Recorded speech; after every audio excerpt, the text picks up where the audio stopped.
سبحان اللہ بالکل بے شک دیکھو نا مکہ نواز اتحیات بیٹھا ہے چوری بات دیکھ رہے ہیں اتحیات پڑھ رہے درود شریف پڑھ رہے ہیں دعا پڑھ رہے ہیں دل میں خیال ہے یہ چوری ہے یہ دنیا دے مال تو خالی لے کے جانی ہے یا اللہ تیری بارگاہ میں خالی لے کے آیا یا اللہ انہوں پاک دے نور نال انہوں اپنی رحمتہ نال مار دے پڑھ دے لیکن جی کدے نہیں ایسا بیٹھیا خیال کرو اللہ رب العزت نے ارشاد فرمایا وہ بندہ کامیاب ہے وہ بندہ کامیاب ہے وہ خسارے میں نہیں وہ گھاٹے میں نہیں جڑا ایمان لیا کے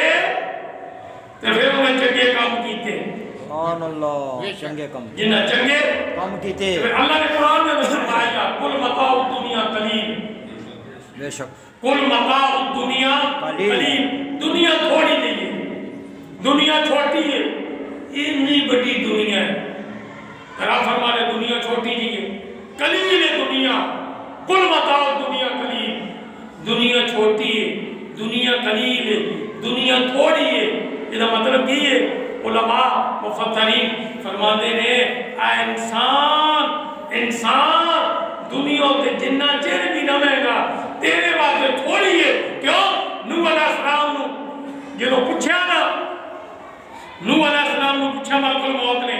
بڑی لمبی عمر پائی جے بڑی لمبی عمر پائی جے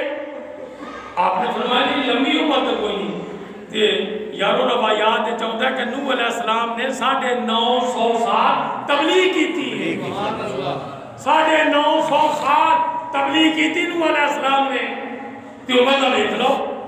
کسی لیے 1200 سال کسی 1400 سال کسی 1500 سال تک بھی ہے آپ دی عمر ہوتی ہے کہ 1500 سال تک آپ دی عمر سی تو ملک الموت نے پوچھا حضور بڑی عمر پائیے فرمایا نہیں کوئی عمر نہیں پتہ ایک ہی لگا پر آئے دروازے جو اندر داخل ہو رہا تو دوسرے دروازے جو باہر لم چلے رہا این دنیا نال دل لایا اینا نہ آیا دنیا تو کنی عمر ہے واہ جی واہ 1400 کامیابی سبحان اللہ آسوم دروازے جو آیا ہوا میں نے نہیں پتہ لگا اتنی عمر گزار کے کوئی عمر نہیں پائی آ دروازے کو گزرے ہوا اور آ دروازے کو واپس باہر جا رہے ہیں تو عمر کتنی کل بتاؤ دنیا قلیل اس وقت میرے رب نے فرمایا دنیا قلیل ہے دنیا چھوٹی ہے دنیا تھوڑی ہے اس تھوڑی دنیا کے رہ کے اس طرح رہو کہ میں رہن دا حق کے ہائے ہائے ہائے سبحان اللہ یہ میں رہن دا حق کے رب نے ایمان والے کو فرمایا اللہ رب العزت نے ارشاد فرمایا